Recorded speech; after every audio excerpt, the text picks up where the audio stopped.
Let's learn about reflection of light. We'll learn it with the help of demonstration and this diagram. We'll learn also that how to draw the diagram for reflection. Reflection is actually the phenomenon of bouncing back of the light in the same medium when it strikes a mirror surface or any other reflecting surface. It has two laws. The first law is that incident ray, reflected ray and normal. I repeat, incident ray, reflected ray and normal lie in the same plane at the point of incidence. Second law of reflection is angle of incidence is always equal to angle of reflection.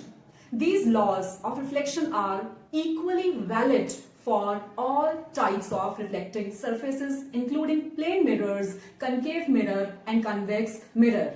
Laws are never violated. In fact, later on we'll study about the rules, and these rules are also based upon laws of reflection. Here you can see two rays, out of which one is the incident ray, this one, and this one is the reflected ray.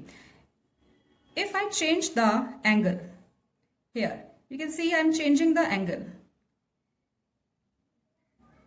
I am increasing the angle of incidence and angle of reflection is also increasing, and the two rays are going away. When I bring them close, at this point, they are very close and superimposing. We can see only just one ray, because in this case, the light rays incidence along the normal and it bounces back, and here the angle of incidence is 0 degree. When I change the angle, they separate apart and we can see that there are two rays forming. For demonstration, I used a self-designed instrument, a simple box which you can also make at home. And for the diagram, we have this represents the mirror, and this is incident ray, and then reflected ray, normal, and this is angle of incidence and angle of reflection. Let's learn how to draw it. For drawing the diagram, we take a straight line and represent a shaded area to mark it as a mirror M dash. Then we take any incident ray here. AO is incident ray. Now where would it go after reflection? For this we need a normal, and normal is a perpendicular at the point of incidence on the surface. So here this is going to be the 90 degree normal, and this line here which we mark with the dotted line will be representing normal. To make the angle of incidence is the angle between incident ray and normal, and I place it here,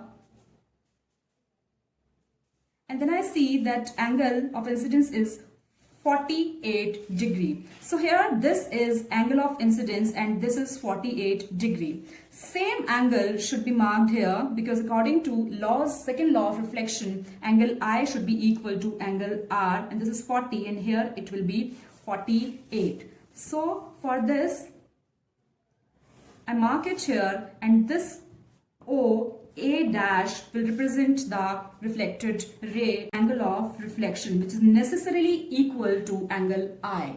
According to first law of reflection, incident ray, reflected ray, normal at the point of incidence lie in the same plane. They are not out of the plane. They are in the same plane of this table. Second law of reflection, angle I is equal to angle R. And this is equally valid for the spherical mirrors also. The laws are irrespective of the shape of the mirror, they are always valid.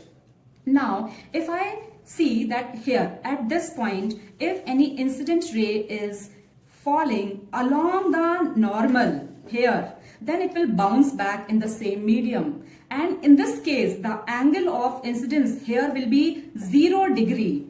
Why? Because normal, this is the normal, and the angle between incident ray and normal is 0 degree. It is not 90 degree. So please don't get confused. Second thing children get confused here, at times it is given that angle made by incident ray with the mirror surface.